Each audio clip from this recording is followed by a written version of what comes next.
اعوذ باللہ من الشیطان الرجیم بسم اللہ الرحمن الرحیم ان اللہ یأمرکم ان تؤدوا الامانات الى اہلها واذا حکمتم بین الناس ان تحکموا بالعدل ان اللہ نعم ما یعظکم به ان اللہ کان سمیعا بصیرا یا ایہا الذین آمنوا اطیعوا اللہ واطیعوا الرسول واولی الامر منکم فإن تنازعتم في شيء فردوه إلى الله والرسول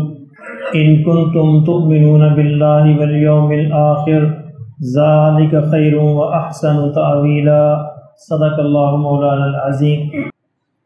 کل ہم نے دیکھا کہ اللہ رب العزت نے وعدہ فرمایا تھا بنی اسماعیل کے ساتھ،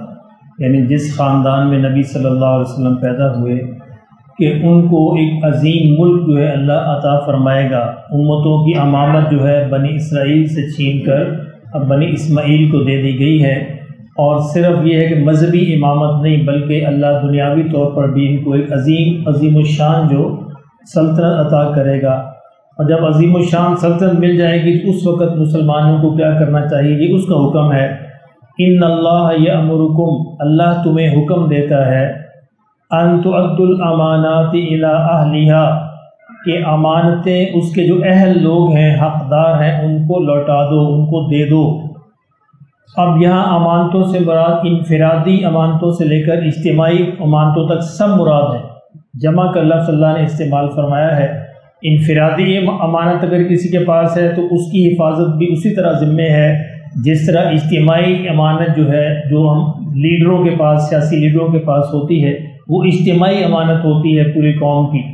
تو ان کے یہ ذمے ہے کہ وہ اس کے اہل لوگوں کو دیں۔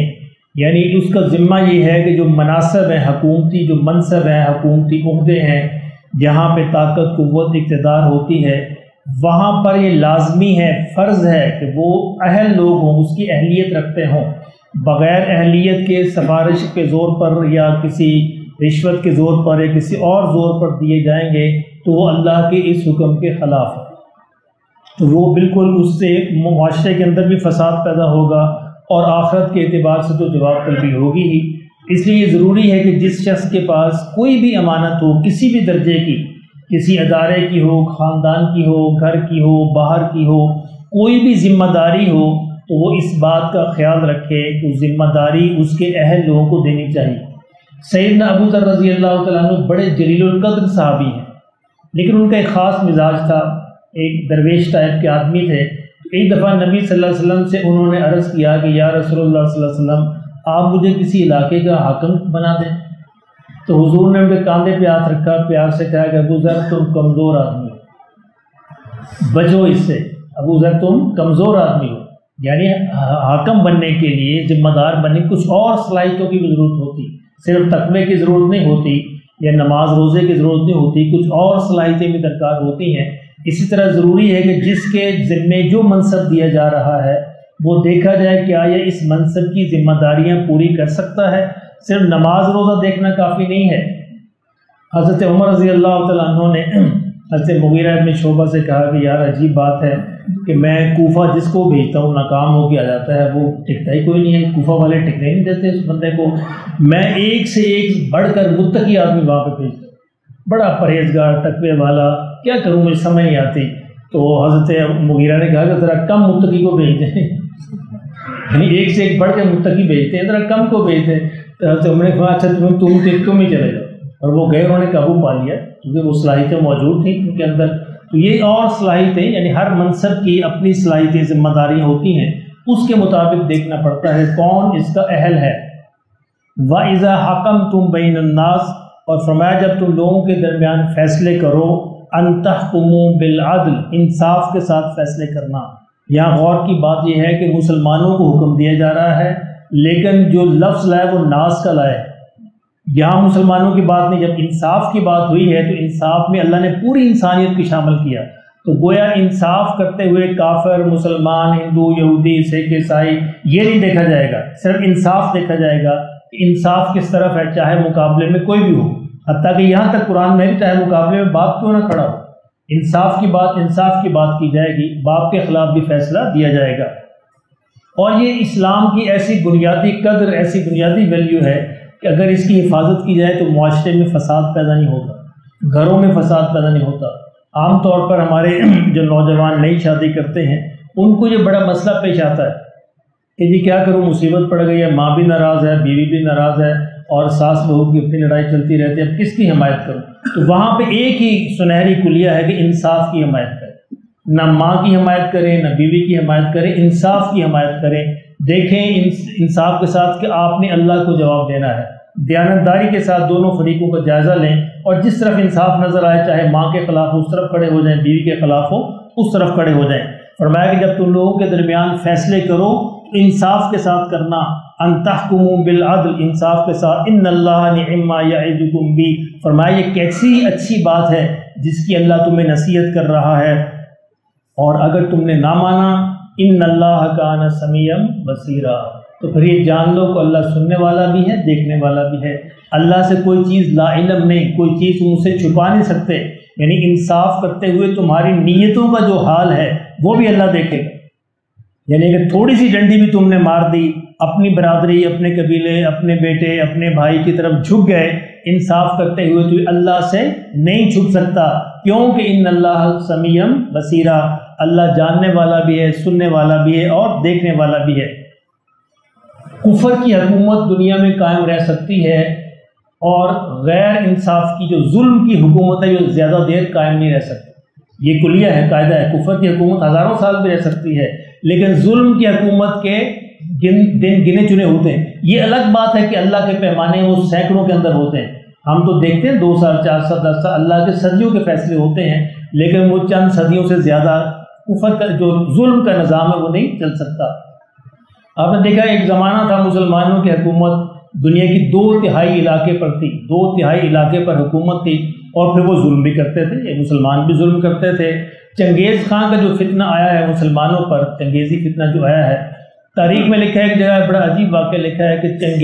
چنگیز کے کچھ لوگ، اس کی قوم کے کچھ لوگ مسلمانوں کے علاقے سے گزر رہے تھے، مسلمان سپاہیوں نے ان کی آبرو ریزی کی، ان کی عورتوں کو پکڑا، ان کے ساتھ زیادتی کی، ظلم کیا۔ اور جب یہ لوگ پہنچے اپنے بادشاہ، اپنے اس قبیلے کے سردار کے پاس، تو ان کو شکایت کی، تو کہتے ہیں چنگیز خان جو تھا، یا اس وقت جو بھی ان کا سردار تھا، وہ کھڑا ہو گیا آدھی رات کو جبکہ چاند آسمان پہ نکلا ہوا تھا، اور اس نے کہا کہ اے مسلمانوں کے خدا، اگر تو ہے تو ہمارے ساتھ ظلم ہوا ہے، ہماری مدد کر۔ مسلسل کئی دن تک وہ یہی کہتا رہا کہ اے مسلمانوں کے خدا،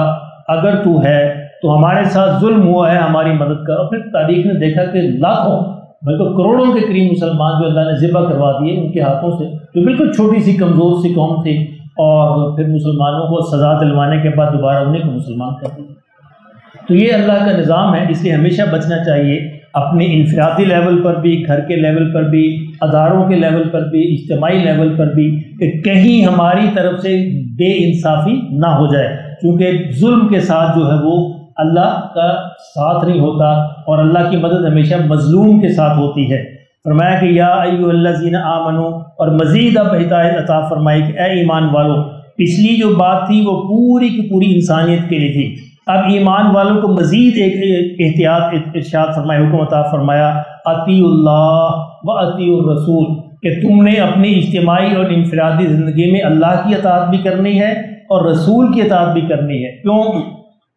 اللہ تو نظر نہیں آتے، ایسے ہے نا، اللہ تو کسی نے نہیں دیکھا۔ اللہ کی جو اطاعت کا عملی جو مظاہرہ ہے وہ رسول کرتے ہیں، عملی جو مظاہرہ ہے وہ رسول کر کے دکھاتے ہیں۔ اسی رسول کا ذکر اللہ نے علیحدہ سے فرمایا کہ تم جس طرح عملی طور پر ان کو کرتے ہوئے دیکھو، اس طرح مانو گے، تو پھر گویا تم نے اللہ کی اطاعت کی۔ یعنی اللہ کی اطاعت بھی اپنی مرضی سے نہیں ہوتی، اللہ کی اطاعت بھی رسول کی مرضی سے ہوتی ہے۔ جس طرح رسول کہیں گے اس راستے پہ چلیں گے، وہ مانیں گے، تو وہ اللہ کی اطاعت تسلیم کی جائے گی، ورنہ نہیں کی جائے گی۔ اور تیسرا وَأُولِي الْأَمْرِ مِنْكُمْ، اور اپنے درمیان جن کو تمہارے جو انتظامی جو اختیارات رکھتے ہیں ان کی بھی پیروی کرو، ان کا کہنا بھی مانو۔ 3 چیزیں، اللہ کا رسول، اولی الامر۔ اولی الامر سے مراد یہ ہوتا ہے کہ جس کے پاس گھر سے لے کر ملکی سطح تک جس کے پاس انتظامی کوئی اہلیت ہے اور انتظامی عہدہ ہے، تو وہ اس کے ذمے ہے کہ اس کے جو ماننے والے ہیں، جو نیچے ہیں، وہ اس کی بات کو مانیں۔ جب تک کہ وہ اللہ رسول کے خلاف حکم نہ دے، اس کی بات کو اس وقت تک مانا جائے گا جب تک اس کی بات اللہ اور اس کے رسول کے ماتحت ہے، اللہ اس کے رسول کے حکم کے خلاف نہیں ہے، تو اس کی بات بھی اسی طرح تسلیم کی جائے گی جس طرح اللہ اور اللہ کے رسول کی بات ہے، تو اس پر بھی اسی طرح کا ثواب ملے گا جس طرح اللہ یا اللہ کے رسول کی بات کو پورا کرنے پہ ثواب ملتا ہے۔ اب دیکھیں ٹریفک کے قوانین جو ہیں یہ اولی الامر کی طرف سے نافذ کیے جاتے ہیں، تو ایسے ہے نا، ریلوے کے قوانین اولی الامر کی طرف سے نافذ کیے جاتے ہیں، شہروں کے میونسپیلٹی کے قوانین اولی الامر کی طرف سے نافذ کیے جاتے ہیں، اور بے شمار سیاسی قوانین ہیں۔ اگر وہ قانون اللہ یا اللہ کے رسول کے حکم کے خلاف نہیں ہے، اس کا ماننا بھی اسی طرح ضروری ہے جس طرح اللہ کے رسول کے حکم کو ماننا۔ اب سگنل پر ٹریفک جو لائٹ ہے، سرخ بتی پر رک جانا، یہ اللہ اولی الامر کا حکم ہے، اور یہ اللہ کے رسول کے ماتحت آتا ہے، یہ اللہ کے رسول کے خلاف نہیں ہے، اس لیے اس کا توڑنا بھی اسی طرح گناہ ہے جس سے اللہ کے رسول کے حکم کو توڑنا۔ کیوں کبھی سوچا اس بات پر؟ ہم بڑے فخر سے اشارہ تو ہوتا ہے، یعنی پوری قوم کی عادت بن گئی، پوری کہیں یعنی کہیں پر بھی کسی اشارے پر بھی نہیں دیکھا کہ لوگ اس کی پابندی کرتے ہیں۔ یہ تو ایسا یعنی بدماش اشارہ ہے یا وان ٹون والا، یہاں تو کوئی بھی نہیں رکتا، یہاں پہ تو کوئی بھی نہیں رکتا، کیونکہ احساس ہی نہیں ہے، وہ سمجھتے ہیں کہ شاید ہم کوئی گناہ نہیں کر، حالانکہ گناہ کر رہے ہیں، اس آیت کے تحت گناہ کر رہے ہیں، اولی الامر کا حکم جو ہے وہ تسلیم نہیں کر رہے، نہیں مان رہے، کیوں؟ یہ اولی الامر کا حکم وہ ہے جو اللہ کے رسول کے خلاف نہیں ہے، معاشرے کی بہتری کے لیے ہے، اس کو مانا جانا چاہیے، نہیں مانو گے تو اس کے بارے میں بھی جواب طلبی ہوگی۔ فَإِن تَنَازَعْتُمْ، فرمایا اگر اس معاملے میں یعنی اس اللہ کے رسول اولی الامر کے معاملے میں کوئی تنازع ہو جائے، کوئی جھگڑا ہو جائے، فی شیء کسی چیز میں، فَرُدُّوهُ إِلَى اللَّهِ وَالرَّسُولِ، تو اس کو لوٹا دو اللہ اس کے رسول کی طرف، یعنی ایک حکم یعنی کوئی انتظامی حکم ایسا ہو سکتا ہے حکومت کا، سیاست کا، یا کسی سربراہ کا، جس کے بارے میں کوئی تنازع پیدا، اختلاف پیدا ہو گیا کہ یہ حکم صحیح ہے یا غلط ہے، فرمایا پھر اس کو قرآن و حدیث میں پیش کرو، اس کا فیصلہ بھی اللہ کے رسول کریں گے، اس کو پیش کرو، اگر قرآن و حدیث جو اس کے حق میں فیصلہ دے دیں اس کو مانا جائے گا، اور اس کے حق میں فیصلہ نہ دیں تو پھر اس کو تسلیم نہیں کیا جائے گا۔ اللہ کے رسول کی اطاعت مجرد ہے، یعنی ایبسولوٹ ہے، مجرد ہے، لیکن اولو الامر کی اطاعت اس کے ماتحت ہے، یہ مجرد نہیں ہے، یہ ماتحت ہے اللہ کے رسول کے، اگر وہ اس کے تحت ہوگی تو مانا جائے گا، اس کے تحت ہوگی تو نہیں مانا جائے گا۔ اور فرمایا اگر کوئی تنازع پیدا ہو جائے، جھگڑا پیدا ہو جائے کسی چیز کے اندر، فَرُدُّوهُ إِلَى اللَّهِ وَالرَّسُولِ، تو اس کو اللہ اس کے رسول کی طرف لوٹاؤ۔ دیکھو قرآن و حدیث میں ان کنتم تؤمنون باللہ والیوم الآخر، اگر تم ایمان رکھتے ہو اللہ پر اور روز آخرت پر، گویا اگر تم نے ان تین چیزوں پر کام نہ کیا تو گویا تم اللہ روز آخرت پر ایمان نہیں رکھتے، یعنی اگر تم ایمان رکھتے ہو تو پھر اس کا تقاضا ہے کہ تم اللہ کی اطاعت بھی کرو، رسول کی اطاعت بھی کرو، اور اولی الامر کی اطاعت بھی کرو۔ ذالک خیر و احسن تاویلا، فرمایا یہی سب سے بہتر ہے اور یہی سب سے اچھا کام ہے۔ اللہ پاک ہمیں بھی سب میں نصیب فرمائے۔